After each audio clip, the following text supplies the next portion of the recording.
Assalamualaikum warahmatullahi wabarakatuh. Kembali lagi di Akatsuki Farm, channel yang akan membahas seputar pengoleksi, hobi atau budidaya ataupun pemulia buah naga.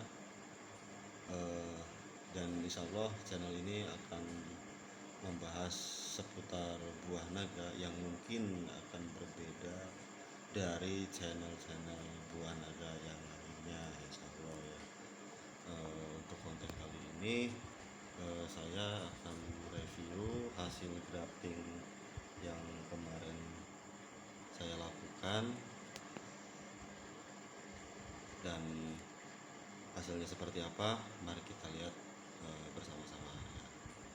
Bersama maskot kita, maskot dari Akatsuki Farm ya, ini adalah Golden Akatsuki ya, hasil persilangan saya sendiri, dan di sampingnya itu adalah PSP. Dan seperti apa kondisinya sekarang, hasil grafting yang kemarin ya, dan ini dia hasilnya. Ceng-cereng. Kemarin saya menggunakan batang ini ya, jenis Magisupa, bisa juga dengan Maria Rosa, itu lebih bagus. Karena dua varietas ini ya, ini dominan rakus akan menyerap unsur hara ya, dan dia itu paling tahan dalam genangan air, dan paling tahan juga terhadap serangan hama dan penyakit ya. Kemarin saya tidak menancapkannya ke media tanam ataupun ke polybag, saya hanya menempelkan ujungnya ini ke gelas yang berisi air cuman sekitar 1 cm, asal ini kecelup aja di air ya, kecelup di air, nah maka dia akan tetap segar seperti ini. Kalau lamanya dari kemarin saya lupa itu sudah berapa hari, yang pasti ya sekitar 1 minggu lebih lah. Dan kita bisa lihat di sini ada satu penampakan akar yang mau keluar tapi sudah keluar sih. Nah, kurang fokus. Nah itu tuh. Nah itu kecil sekali yang di atas tuh. Nah itu ya, cuman bermodalkan air saja, alhamdulillah akar sudah keluar ya, biarpun hanya sedikit tapi alhamdulillah sudah keluar. Itu kecil sekali ya. Nah kalau kurang fokus, kita bisa lihat di sini batang masih sangat segar, tidak layu ya, biarpun tidak kena tanah, alhamdulillah. Dan untuk graftingnya kita akan lihat. Nah biasanya kalau grafting itu gagal di usia 5-7 hari, biasanya dia akan menguning dan lama-lama akan membusuk dan mati. Tapi kalau ini saya rasa alhamdulillah ini sudah merekat kuat ya, menempel dengan sempurna hasil graftingan yang kemarin. Biarpun agak renggang sedikit tapi nggak masalah, yang penting yang bagian bawahnya ini sudah menempel dengan bagus ya. Bagian bawah ini kanan dan kiri atau atas dan bawah itu sudah menempel dengan kuat. Kalau kita tancapkan ini di media tanam, insya Allah nanti dia akan cepat tumbuh tunas ya, dan akar yang banyak. Dan kelebihan dari sistem pemotongan seperti ini, dia akan melahirkan banyak akar yang lebih banyak dibandingkan dari potongan ujung batang ya. Ada beberapa contoh yang saya potong dengan cara seperti ini, atau dipotong dengan cara apa ya, maaf nggak ada contoh ya, pokoknya yang dipotong yang bagian ujungnya kan meruncing ya, itu terus dipotong. Nah terus itu kan bisa langsung ditancap tanpa kita menunggu dia kering. Itu emang kelebihannya dia. Nah cuman dari perakaran nanti dia bisa kalah dengan sistem pemotongan seperti ini atau pengirisan seperti ini. Alhamdulillah ini sudah bagus, tinggal kita tanam media.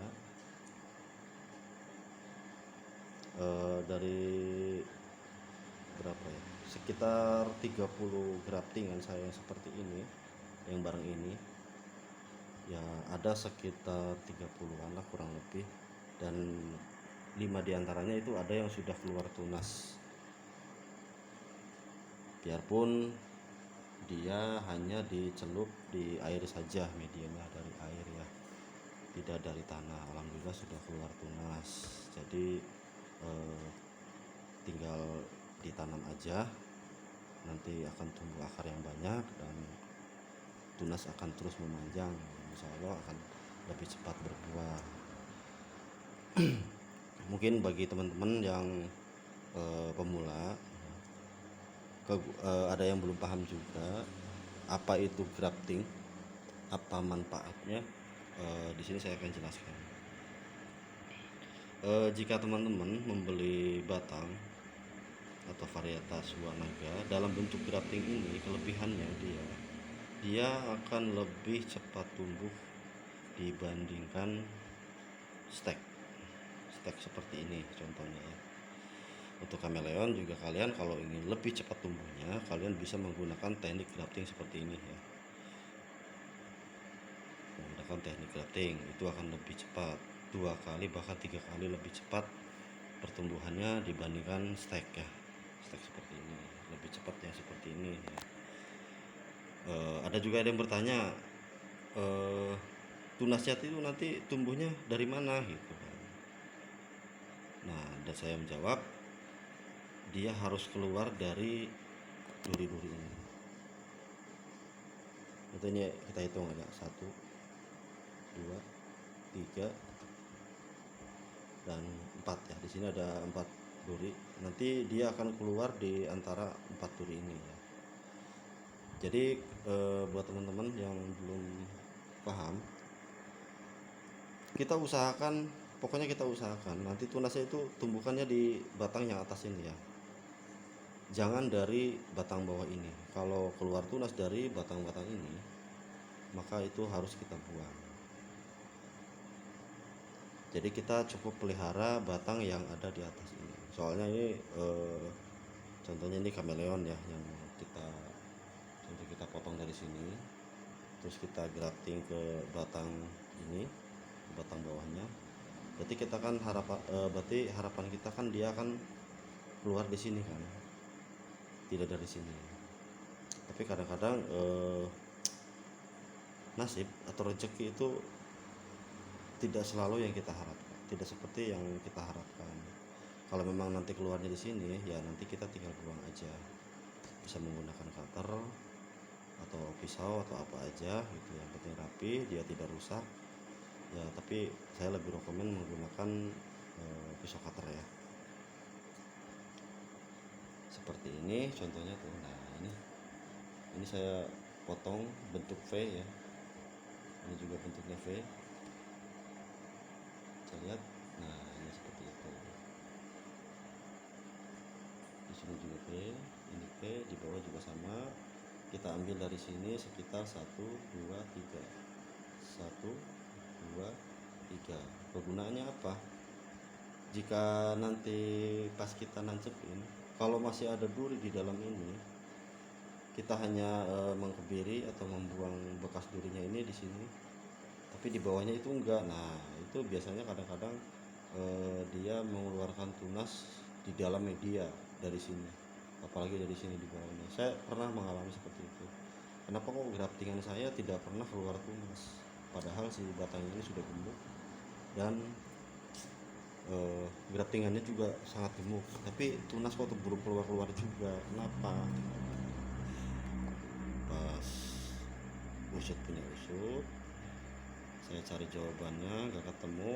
Akhirnya saya penasaran, saya bongkar medianya. Ternyata di bawah ini, di bekas dulu yang bawah ini, yang paling bawah, ternyata dia mengeluarkan tunas, sudah muter-muter di dalam media, udah seperti akar. Jangan sampai terjadi seperti itu. Makanya sebelum kalian menancapkan, lebih baik kalian potong seperti ini dulu ya, meruncing.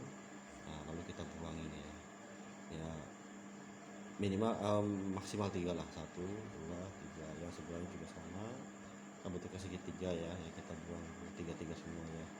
Nah sisanya ini jangan dulu dipotong, soalnya kalau langsung dipotong biasanya dia suka stres ya, jadi jangan langsung dipotong semua, jadi di sini aja, lalu kita biarkan selama 1 minggu ya.